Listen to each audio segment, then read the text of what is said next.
before we let you go, you can give us maybe some rays of hope. Is there still hope, or is it talaga something na we have to concede and say, wala na, talagang ano na tayo, nasa kangkungan, pupulutin na lang tayo sa kangkungan? Siguro kung, kung mag-internalize talaga si President Marcos. Internalize niya talaga yung chances niya of hindi na talaga masira makilala siya as being the worst president in the Philippines.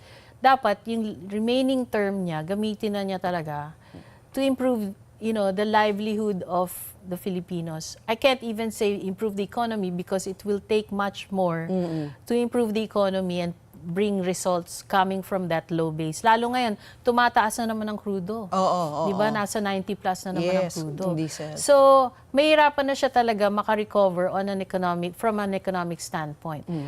Ano na lang, performance na lang.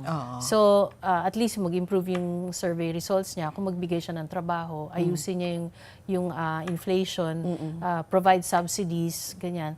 Instead of ayuda, mag-subsidy na lang siya. Kasi yung ayuda, sandali lang yan eh. Yeah. Di ba? 1 or 2 months, ubus na yung Buti kung 1 month nga eh. Sabi nga ng mga jeepney driver, yung 3,000 na nakukuha nila, pang 2 araw lang yun eh. Pang baliwala.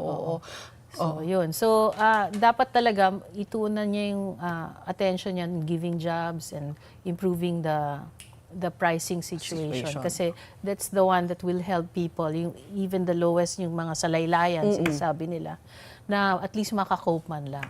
So sa inyo po talaga, jobs pa rin talaga ang sagot, no? At least yung for the remaining term na lang of the president.